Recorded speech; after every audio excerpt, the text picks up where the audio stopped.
Bismillah, Assalamualaikum warahmatullahi wabarakatuh. Perkenalkan, nama saya Wasila Pujana, NIM 6624107, kelas MJ 1B. Di sini saya akan menjelaskan tugas proyek perbandingan internasional ekonomi. Langsung saja, di sini ada perbandingan kebijakan pertumbuhan ekonomi dan ekspansi global antara Cina dan Indonesia. Cina dan Indonesia, meskipun memiliki karakteristik ekonomi dan konteks yang berbeda, telah menerapkan kebijakan pertumbuhan ekonomi dan ekspansi global yang ambisius dalam beberapa dekade terakhir. Kedua negara ini berusaha mendorong perkembangan ekonomi domestik melalui berbagai strategi, serta memperluas pengaruhnya di pasar global. Selanjutnya yaitu kebijakan pertumbuhan ekonomi di Cina. Yang pertama ada transformasi ekonomi. Cina yang dikenal sebagai pabrik dunia telah menerapkan serangkaian kebijakan ekonomi yang ambisius sejak awal reformasi pasar pada akhir 1970-an di bawah kepemimpinan Deng Xiaoping. Fokus utama kebijakan ekonomi Cina adalah transformasi dari ekonomi terencana ke ekonomi pasar yang lebih terbuka, yang diiringi dengan kebijakan pembangunan infrastruktur besar-besaran dan promosi investasi asing. Yang kedua ada inovasi dan teknologi. Kebijakan Cina juga mendorong inovasi teknologi dan riset ilmiah sebagai pilar pertumbuhan ekonomi. Pemerintah Cina menginvestasikan dana yang sangat besar dalam sektor teknologi dan pendidikan. Selain itu juga menciptakan ekosistem yang mendukung pengembangan teknologi tinggi seperti kecerdasan buatan AI, 5 generation, dan kendaraan listrik. Selanjutnya ada ekspansi global Cina, di mana ada program BRI yang dimulai pada 2013, merupakan contoh ekspansi global yang didorong oleh kebijakan ekonomi domestik Cina.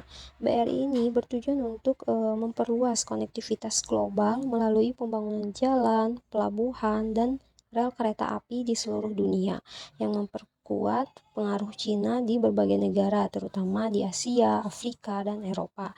Yang kedua ada perusahaan multinasional, di mana ekspansi perusahaan-perusahaan multinasional Cina ini seperti Huawei, Alibaba, dan Tencent memperlihatkan bagaimana kebijakan ekonomi domestik Cina juga itu berkontribusi pada ekspansi global mereka.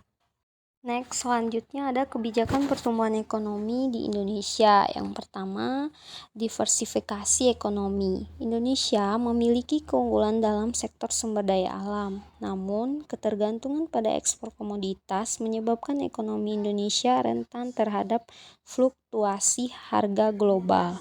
Oleh karena itu, kebijakan ekonomi Indonesia ini dalam beberapa tahun terakhir lebih difokuskan pada diversifikasi sektor ekonomi dengan menekankan sektor manufaktur, pariwisata, dan ekonomi digital. Yang kedua ada peningkatan infrastruktur, di mana pemerintah Indonesia ini meluncurkan program ambisius yang disebut Master Plan, mempercepat atau memperluas pembangunan ekonomi Indonesia yang bertujuan untuk meningkatkan infrastruktur di luar Jawa, memperkuat perekonomian di wilayah timur Indonesia, dan mencapai lapangan kerja. Yang ketiga ada pemanfaatan potensi sumber daya alam.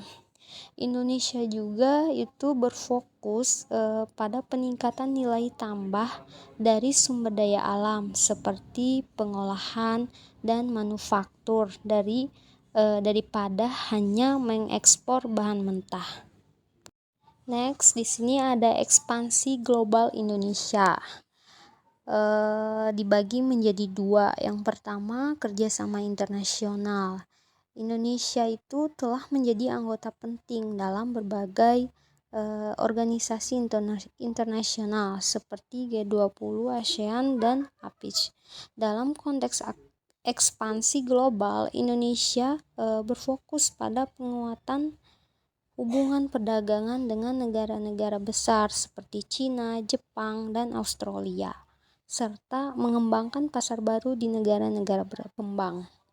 Yang kedua ada perjanjian perdagangan, di mana Indonesia juga meningkatkan keterlibatannya dalam perdagangan bebas dengan mendatangi perjanjian perdagangan seperti ASEAN Economic Community dan Comprehensive Economic Partnership Agreement dengan sejumlah negara.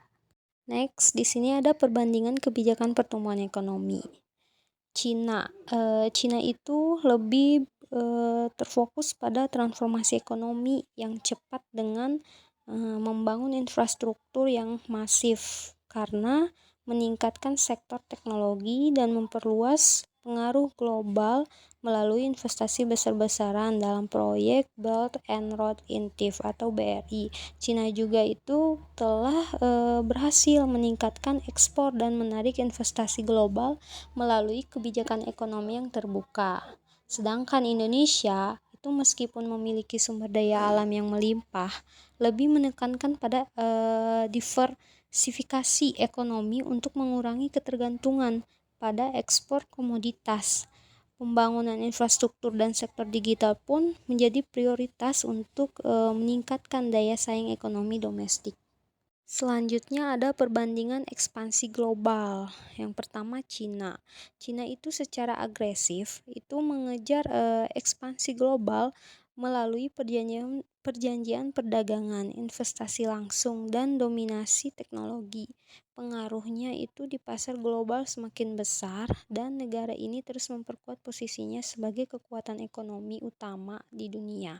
Sedangkan Indonesia itu lebih fokus pada memperkuat hubungan perdagangan dengan negara-negara tetangga dan memperluas keterlibatan dalam perdagangan internasional. Namun, Indonesia masih berusaha untuk memperbaiki daya saingnya di pasar global, meskipun potensi besar dalam sektor pariwisata dan manufaktur itu ada. Terakhir di sini ada kesimpulan. Jadi Cina itu maupun Indonesia telah berhasil mengembangkan kebijakan pertumbuhan ekonomi yang disesuaikan dengan kondisi masing-masing. Cina dengan kebijakan infrastruktur besar-besaran, sektor manufaktur dan teknologi yang berfokus telah berhasil memperkuat posisi globalnya baik dalam perdagangan maupun investasi. Sedangkan Indonesia meskipun memiliki potensi besar dalam sektor sumber daya alam dan ekonomi digital, Indonesia juga menghadapi tantangan dalam meningkatkan daya saing globalnya.